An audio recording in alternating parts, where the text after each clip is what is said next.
ಹಲವಾರು ಸಮಸ್ಯೆಗಳು. ಇವಾಗ JJMಗೆ ಕೆಲವಾರು ಕಡೆ ಟ್ಯಾಂಕ್ಗಳಿಗೆ ಕಟ್ಟುವುದಕ್ಕೆ ಅವಕಾಶ ಇರಲಿಲ್ಲ. ಅದು ನಮ್ಮ EO ಅವರಿಗೆ ಕೆಲವಾರು ವಿಷಯಗಳನ್ನು ಕೂಡ ನಾವು ಜವಾಬ್ದಾರಿ ವಹಿಸಿದ್ದೇವೆ.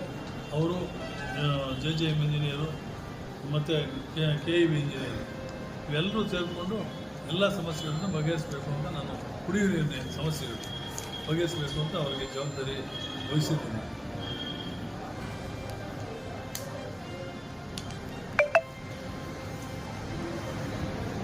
ಈ ಅರಣ್ಯ ಒತ್ತುವರಿ ತೆರವು ಕಾರ್ಯಕ್ರಮದಿಂದ ಕೆಲವಾರು ಪಾಪ ಜನರಿಗೆ ತೊಂದರೆ ಆಗಿದೆ. ಅತಿ ಸಣ್ಣ ಮತ್ತು ಮಧ್ಯಮ ವರ್ಗದ ರೈತರು ಸರ್ಕಾರಿ ಜಮೀನು ಎಲ್ಲೆಲ್ಲಿ ಲಭ್ಯವಿರುತ್ತೋ ಅಂಥ ಕಡೆ ಅರ್ಜಿ ಹಾಕ್ಕೊಂಡ್ರೆ ನಾವು ಜಮೀನು ರೆಕಮೆಂಡ್ ಮಾಡ್ತೇವೆ ಅಂತ ಈ ಸಂದರ್ಭದಲ್ಲಿ ನಾನು ತಿಳಿಸೋದಕ್ಕೆ ಇಚ್ಛೆ ಪಡ್ತೇನೆ.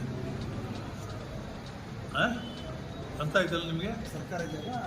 ಅರಣ್ಯ ಒತ್ತುವರಿ ತೆರವು ಕಾರ್ಯಕ್ರಮದಿಂದ ಮೊನ್ನೆ ಆಯ್ತಲ್ಲ, ಲಾಸ್ಟ್ ಇಯರ್ ಬಾಧಿತರಾದ ಸಣ್ಣ, ಅತಿ ಸಣ್ಣ ಮತ್ತು ಮಧ್ಯಮ ವರ್ಗದ ರೈತರು ಅದ್ರ ಭಾಗದಲ್ಲಿ ಸರ್ಕಾರಿ ಜಮೀನು ಲಭ್ಯ ಇದ್ದಲ್ಲಿ ಅಂತ ಅರ್ಜಿ ಹಾಕ್ಕೊಂಡ್ರೆ ಅಂಥವ್ರಿಗೆ ಆದ್ಯತೆ ಮತ್ತು ಅರ್ಹತೆ ಮೇರೆಗೆ ಜಮೀನನ್ನು ಮಂಜೂರು ಮಾಡಿಕೊಡ್ತೇವೆ ಕಮಿಟಿ ಮುಖಾಂತರ.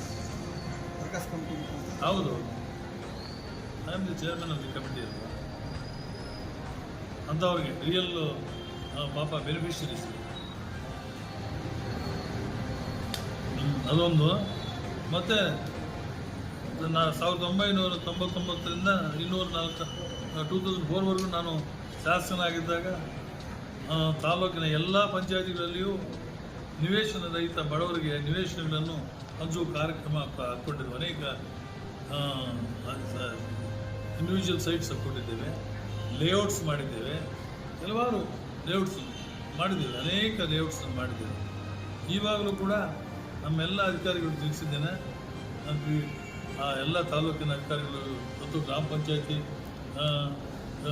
PDOs ಬಂದಿದ್ದರು, ಅಡ್ಮಿನಿಸ್ಟ್ರೇಟರ್ಸ್ ಬಂದಿದ್ದರು, ನಮ್ಮ ರೆವಿನ್ಯೂ ಇಲಾಖೆಯ RIs ಬಂದಿದ್ದರು, ಮತ್ತು VS ಬಂದಿದ್ದರು. ಎಲ್ಲರಿಗೂ ಕೂಡ ನಾನು ತಿಳಿಸಿದ್ದೇನೆ. ಎಲ್ಲೆಲ್ಲಿ ಸರ್ಕಾರಿ ಜಮೀನು ಇದೆಯೋ ಅದೆಲ್ಲ ಕೂಡ ಒತ್ತುವರಿ ಯಾರು ಮಾಡ್ಕೊಂಡಿದ್ದಾರೆ ಶುರು ಮಾಡಿ ಅದನ್ನು ಸೈಟ್ ಮಾಡೋದಕ್ಕೆ ಒಂದು ವರ್ಷದಲ್ಲಿ ಒಂದು ದೊಡ್ಡ ಕಾರ್ಯಕ್ರಮ ಹಾಕ್ಕೊಳ್ಳೋಣ. ಮತ್ತು ತಾಲೂಕು ಯಾವುದೇ ನಿವೇಶನವಿಲ್ಲದೆ ಬಡವರಿಗೆ ಸೈಟನ್ನು ಹಂಚುವ ಕಾರ್ಯಕ್ರಮ ನಡೆದಿಲ್ಲ ಇದುವರೆಗೂ ಕೂಡ. ಮೊದಲು ಮಾಡಿದ್ದು 2004ರಲ್ಲಿ ಮಾಡಿದ್ದು, ಮತ್ತೆ ನಡೆಯಲಿಲ್ಲ. ಮುಂದಿನ ಒಂದು ವರ್ಷದಲ್ಲಿ ನಿವೇಶನವಿಲ್ಲದ ಅರ್ಹ ಬಡವರಿಗೆ ಸೈಟು ನಿವೇಶನ ಗುರುತಿಸಿ ಹಂಚುವ ಕಾರ್ಯಕ್ರಮವನ್ನು ಪ್ರಥಮ ಆದ್ಯತೆಯ ಮೇರೆಗೆ ತೆಗೆದುಕೊಳ್ತೀವಿ. ಇದು ಭಾಳ ಮುಖ್ಯವಾದ್ದು. ಮತ್ತು ತಾಲೂಕಿನ ಎಲ್ಲ ಅಧಿಕಾರಿಗಳಿಗೂ ಸ್ವಲ್ಪ ಶಿಸ್ತಿನಿಂದ ಏನೇನು ಸಮಸ್ಯೆಗಳಾಗಿದೆ ಇವಾಗ ಒಂದು ವಾರದಲ್ಲಿ ಅಂಥವೆಲ್ಲ ಕೂಡ ಮರುಕಳಿಸಬಾರ್ದು. ಮುಂದೆ ಅಂಥ ಕಾರ್ಯಕ್ರಮಗಳು ಅಂತ ಬಹುಶಃ ನಿಮಗೆಲ್ಲ ಗೊತ್ತಿದೆ.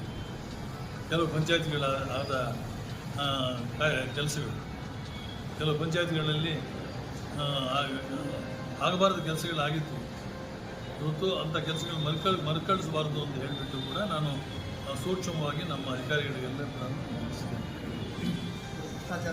ಅರ್ಥ ಏನು ಅದೇ ಡೀಟೇಲಾಗಿ ಹೇಳ್ಬಾರ್ದು ಅಷ್ಟೇ, ನಾಚಿಕೆ ಆಗುತ್ತೆ ನಮಗೆಲ್ಲ ಹೇಳ್ಕೊಡ್ಬೇಕು. ಅಭಿವೃದ್ಧಿ ಕಾರ್ಯಕ್ರಮಗಳನ್ನ ಮೋಸ್ಟ್ ಇಂಪಾರ್ಟೆಂಟ್ ನಿಮಗೊಂದು